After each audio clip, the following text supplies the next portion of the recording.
ચાલો મારા વાલા વિદ્યાર્થી મિત્રો, આજે ચર્ચા કરવા જઈ રહ્યા છીએ પગથિયા નંબર 2 એટલે કે સ્ટેપ 2 ની અંદર જે ચર્ચા કરવાની છે બીજા સ્ટેપની અંદર તે શું છે તો કે વિશેષણ અને સ્થાન એટલે કે એડજેક્ટિવ અને પ્લેસ. આ બંનેના જે ગુજરાતી વાક્યો જે છે તેનું અંગ્રેજીમાં કઈ રીતે રૂપાંતર થાય છે તે જોવાનું છે. કઈ કઈ જગ્યાએ એડજેક્ટિવ એટલે કે વિશેષણ આવે છે અને કઈ જગ્યાએ અથવા તો કઈ રીતે સ્થળ જે છે તેનું વાક્યની અંદર વર્ણન કરવામાં આવે છે તેના વિશેની આજે આપણે માહિતી મેળવીએ. તો થઈ જાઓ તૈયાર અને એકદમ સરસ રીતે બેસી જાઓ કે જેથી કરીને આપણે જે આ વાક્યોની સમસ્યા છે તેને ચોક્કસથી દૂર કરી શકાય.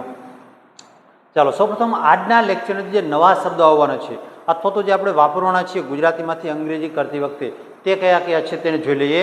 તો સૌપ્રથમ સ્ટેપ 2 ની અંદર આવતા મુખ્ય શબ્દો જે છે તે ગુજરાતી અને અંગ્રેજી આપ્યું છે. સુંદર, સુંદર એટલે કે બ્યુટીફુલ, પછી ઊંચું એટલે કે ટોલ, સારું તો ગુડ, હોશિયાર તો ક્લેવર અથવા તો ઇન્ટેલિજન્ટ, અને મોટી એટલે કે બિગ, મોટી છે, મોટું છે, મોટા ગમે તે આવી શકે છે. પછી નવું એટલે ન્યૂ અને જૂનું એટલે ઓલ્ડ. આ શબ્દો છે તે વપરાવાનો છે. ત્યાર પછી જોઈએ તો બગીચામાં તો ઇન ગાર્ડન, આ જે છે ફ્રેશ તરીકે વપરાય છે તે. રૂમમાં તો ઇન ધ રૂમ, પછી પર એટલે કે ઓન, પાસે એટલે નિયર, અને ઘરે એટલે એટ હોમ, અને શાળામાં તો એટ સ્કૂલ અથવા તો ઇન સ્કૂલ પણ આપણે વાપરી શકીએ છીએ. બરાબર, ઇન સ્કૂલ આ રીતે. તો શાળામાં એટલે એટ સ્કૂલ અથવા તો ઇન સ્કૂલ. તો આ રીતે આ શબ્દો જે છે તેને આપણે આજના ગુજરાતીના અંગ્રેજી વાક્યમાં રૂપાંતર કરવાના છીએ. જો આપણે આ નથી આવડતા તો સારી રીતે એક વખત જોઈ લો અને યાદ રાખી લો, કેમ કે હમણાં ડગલે ને પગલે આ શબ્દોની જરૂર પડવાની છે.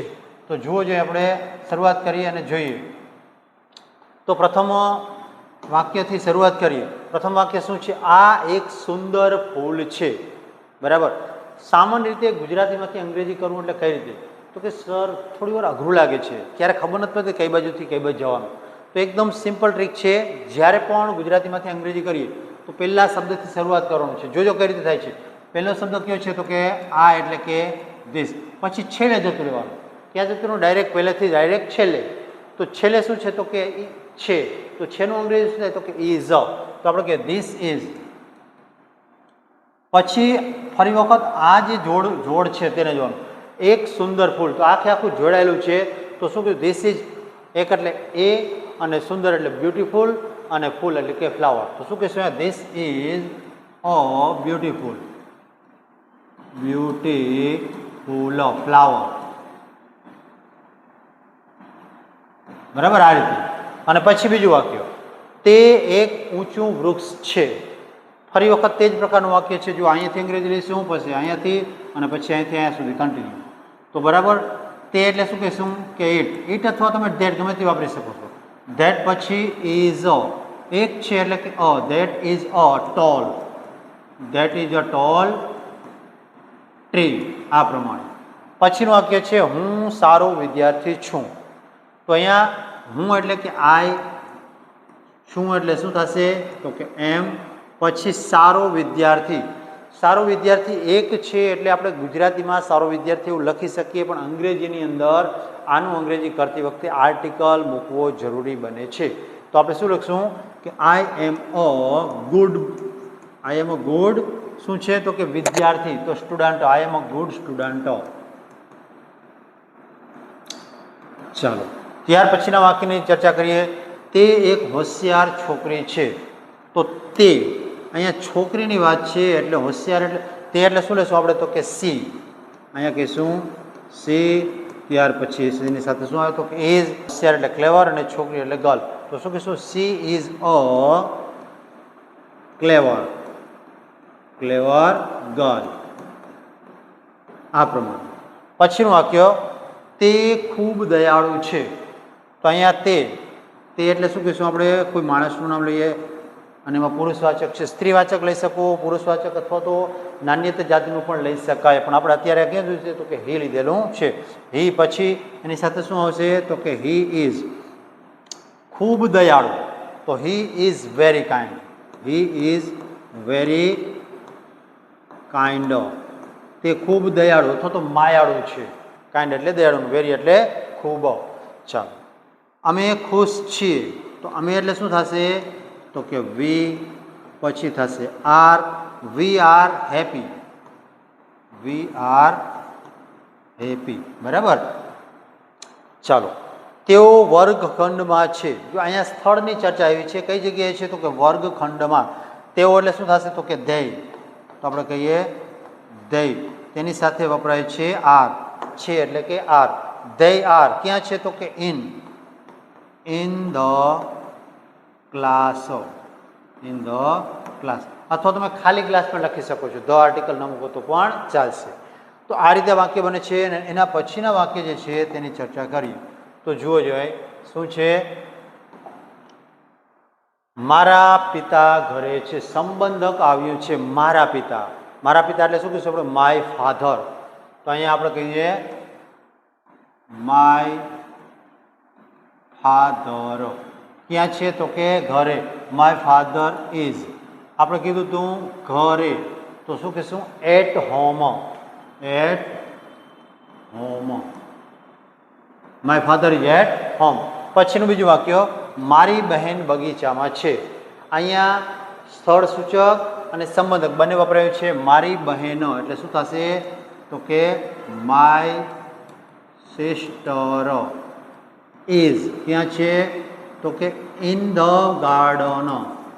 ઇન ધ ગાર્ડન અથવા એટ ધ ગાર્ડન પણ કહી શકીએ આપણે. પછી પુસ્તક ટેબલ પર છે. આ પુસ્તકની વાત છે તો શું કહીશું? બુક. પછી ફરી વખત અહીંયા છેડે આવી જશું. શું થશે એનું? Book is. ક્યાં છે તો કે ટેબલ પર. તો on the table. On the table. ચાલો, પછીનું વાક્ય, બેગ ખુરશી પર છે. તો અહીંયા ફરી વખત નામ આવ્યું છે તો શું કહીશું? Bag is. બેગ ઇઝ ક્યાં છે તો કે on the chair. On the chair. આ પ્રમાણે. પછીનું વાક્ય છે બાળક રૂમમાં છે. બાળક એટલે કે ચાઇલ્ડ. શું થશે અહીંયા?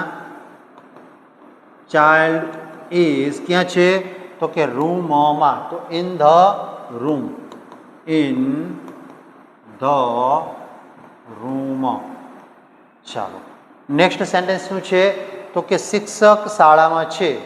તો શિક્ષક એટલે કે ટીચર. ટીચર ઇઝ ક્યાં છે તો કે ઇન ધ સ્કૂલ.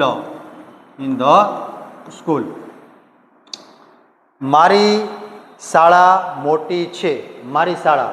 તો અહીંયા મારી શાળા એટલે શું થશે તો કે માય સ્કૂલ.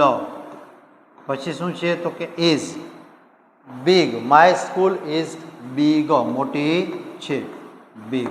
ચાલો મિત્રો, તો ખ્યાલ આવે છે કે કઈ રીતનું આ સાદામાં સાદા વાક્ય જે છે, નાના નાના વાક્ય છે, તે કઈ રીતનું અંગ્રેજીમાં ટ્રાન્સલેશન થાય છે. આ જ રીતે વાક્ય જે છે તે શીખવા માટે સરળ રીતે અને સારી રીતે આગળ વધતું રહેવાનું છે. અને જુઓ જો એના પછીના વાક્ય કયા છે તેની ચર્ચા કરીએ તો તે વાક્ય ક્યાં આવે છે તો પ્રથમ વાક્ય, આ એક નવું ઘર છે. વિશેષણ આપ્યું છે. બરાબર. તો શું કહીશું? આ એટલે કે ધીસ. પછી is a new house. This is a new house. પછી તે એક જૂની કાર છે. તો શું કહીશું? તે એટલે કે ધેટ ઇઝ અ નહીં પણ જૂની કીધું છે એટલે એન આવશે. શા માટે? તો કે એનો સ્પેલિંગ કેનાથી થાય છે? ચાલુ ઓથી ચાલુ થાય છે. ઉચ્ચાર પણ શેનાથી થાય છે? સ્વરથી થાય છે. This is an old car. આ પ્રમાણે. પછીનું વાક્ય છે કૂતરો દરવાજા પાસે છે. તો શું કહીશું? The dog. The dog is ક્યાં છે તો કે નિયર ધ ગેટ. ચાલો, ત્યાર પછી પક્ષી વૃક્ષ પર છે. તો શું થશે? પક્ષી એટલે કે બર્ડ. બર્ડ ઇઝ અહીંયા પૂછ્યા ક્યાં છે તો કે વૃક્ષ પર એટલે કે ઓન ધ ટ્રી.